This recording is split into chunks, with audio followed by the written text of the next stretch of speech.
I'll take you back to this now. Police are providing stats on their operations this morning, particularly in Gauteng, where police were hard at work on the 31st of December as thousands of people were preparing to celebrate as they usher in the new year. Police were deployed to areas that are quite well known to attract crime and unfortunate incidents around that time of the year, including places like Hilbrow. Calvin Dludla, who's with us right now, SABC News reporter. Calvin, earlier on, you got to speak to a representative of SABC in the province to get a sense of the operations that were undertaken, as well as, of course, ostensibly those who had been arrested as a result of some of those operations. But what does the broader picture look like? What are some of the numbers that define the month that was December? Good morning to you again, Oliver, and to our SABC viewers at home. We remember we spoke to Brigadier Brendam Redili, who speaks for SABC in this province of Gauteng, saying that they are encouraged, they are positive about the outcomes of their operations during a festive season, especially from the 29th to the 31st of December. That is where people were moving in and out of the province, others going to KwaZulu-Natal, others going to Mpumalanga, others going to the Free State province, and she's saying that they are happy that the arrests that they made are much lower than previous when compared to the previous years. But they told us that as a Gauteng SABC, they will profile and give us statistics as soon as possible. But she confirmed that they did make some arrests. 50 arrests were made on the 31st, especially during the crossover period. Remember, not only SABC were working during at that time, also the members of the Johannesburg Metro Police Department were also hard at work trying to make sure that road users do adhere to the rules of the rules. We have moved from Sophia Town, Oliver, we have moved from Parktown rather to Sophia Town, where we will be engaging with them law enforcers, the JMPD. That would be their spokesperson, Superintendent Kolani Fisk. Thank you very much for your time. Compliments of the new season. Let's talk about your operations during a festive season, but particularly on the 31st of December. Everywhere we drove in most parts of the city, we saw your members hard at work, stopping and searching cars, others even using breathalyzers to check if drivers are sober. And you can tell us now, overall, are you satisfied with your operations? Compliments to you, Calvin. Thank you so much. And let me greet the viewers of SABC for 2026. With confidence, I can say that our efforts and our initiatives have made a greater impact within the city of Johannesburg. We didn't receive any reports of major incidences from the 31st crossing over into the 1st of January. What we have done is maintain our intensified efforts in ensuring that we deal with the various things that happen within the city of Johannesburg. Our main focus, of course, was public order, and people were enjoying themselves over the crossover, but important as well as road safety, bylaw compliance and crime prevention. And with that, I can personally say that I received 2 complaints regarding illegal street bashes. Those are the events which are not approved or been applied through by the city, which cause road closures and public nuisance to our residents, and those were dealt with effectively by our officers. But another important aspect is the collaboration that we had with other law enforcement agencies, and especially the South African Police Services and private security.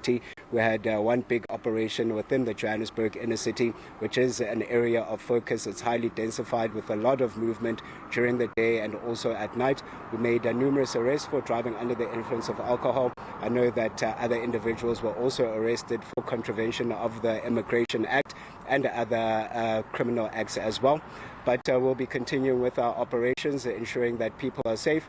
And as people are coming back within the city of Johannesburg, the holidays are about to end. We're expecting traffic volumes to increase by this weekend, and especially on Sunday. So our officers will be on the roads monitoring all the major national and regional routes, and especially the N1 coming from Limpopo in the north and from Free State in the south, the N3 from KZN, and the N12 as well from the northwest. Let's talk about the behavior of the drivers, especially during the crossover time. You heeded a call, you urged them to behave. Did they heed to the call?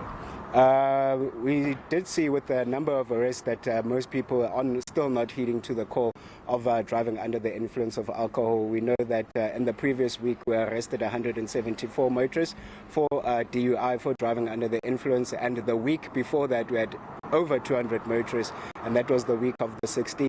Hopefully the number will decrease when we get our full statistics at the end of the week, and that will show that people did heed to the call, but it is definitely a serious concern. Another serious concern is, of course, the fatal and serious accidents which do happen within the city of Johannesburg. I can confirm that yesterday there were 2 reported, one in the northern suburbs of Johannesburg involving a single vehicle.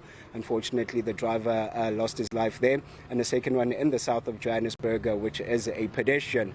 And we do know that with the statistics that were released by the Department of Transport, pedestrians still remain the highest number of fatalities that we do see on our roads. And of course, this is in our minds and in our heads that we have to increase our enforcement efforts, not only for motorists but also for pedestrians as well. In terms of managing and monitoring those who were using fireworks? That was also done. It was done from the beginning of the day on the 31st, and we had a breakthrough success where an operation was led by the Chief of Police.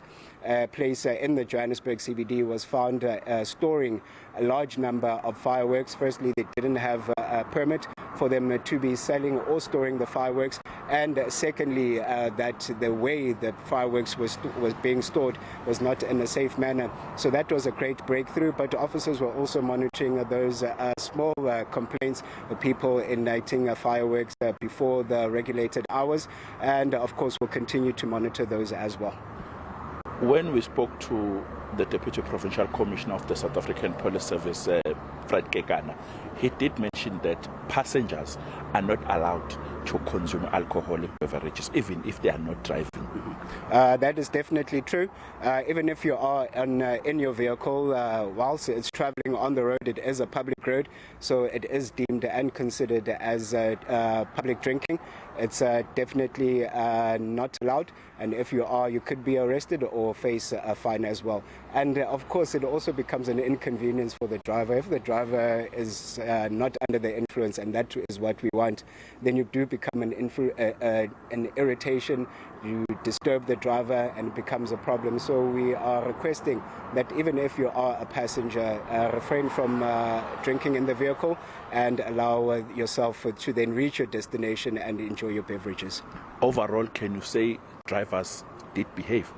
Overall, we can say that drivers did behave to a certain degree, but of course the Minister of Transport will then be releasing the full report of the road incidences that we have seen throughout the festive season. We know with the preliminary report it did show a decrease when it comes to road fatalities, but there was an increase of people being arrested for bribery, for bribing police officers. So it's something that we are definitely looking into as the Johannesburg Metropolitan Police Department as well, but we are still heeding to the call for our motorists who are traveling from various areas across the country, coming back into the city of Johannesburg. JMPD will be out in full force, ensuring that we do enforce the law, but we are also appealing that you adhere to the rules of the road, that you arrive safely in the city. My last question before we wrap is that of those street bashes that were shut down.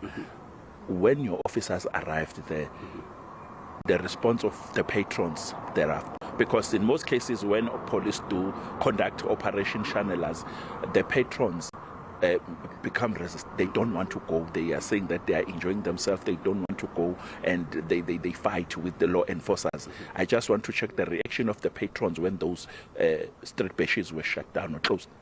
Fortunately, with those 2 complaints that I received personally, there wasn't any resistance, and we received the complaints early beforehand, before the organizers could even set up. So our officers were then able to approach the organizers, tell them about the event and about the repercussions of them hosting such events, and they heeded to the call, and those events didn't take place. For planning purposes, so that maybe my editors can be able to plan, we are saying as from Sunday, the traffic volumes will start to pick up. Where will you be stations to monitor traffic so that maybe we can plan properly? Within the city of Johannesburg, of course, we've got one toll plaza, which is Grasmere Toll Plaza. We're expecting a lot of vehicle movement, high traffic volumes coming from that area, but we'll also be monitoring other routes coming from other cities, like in the city of Kuruleni, that's the N3, people coming from Free State, from KZN, and the N3 coming from Free State on the south, and coming from Limpopo in the north with the N1. Thank you very much. Thank you. That was Superintendent Dludla. He speaks for the Johannesburg Metro Police Department. He is saying that police were all over and they were making sure that the people or residents, they adhere to the rules of the roads and to the city's bylaws, saying that there were those drivers who tried to bribe police officials and they were arrested, and saying that others were arrested for drunken driving. But he's saying that as the department, they are relieved, they are happy, they are encouraged that at least the numbers of those who were arrested were low. He's saying that the fatalities were low, and that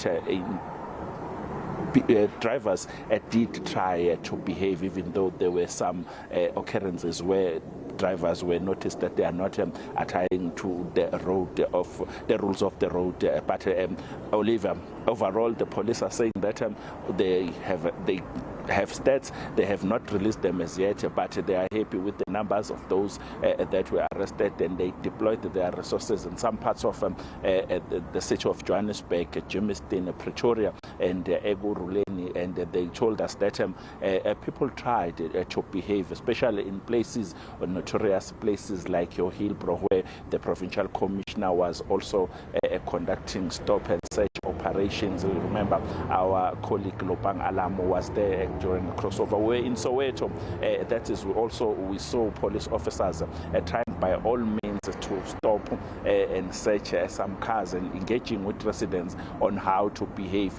We did not get much, especially of incidents, as Colin Fisher is mentioning, that they did not get much of bad behavior coming from the drivers, coming from passengers, but they were those who were arrested. He's saying that they are compiling statistics that will be provided to the media as soon as possible.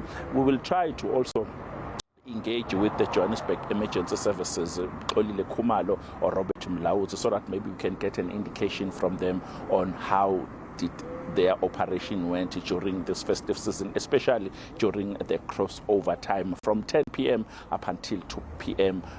On the 31st to the 1st of January. Calvin, thank you so much for that. Really do appreciate it. Calvin Dludla coming to us there on some of the crime stats in Gauteng. Over 26,000 people having been arrested this past festive season.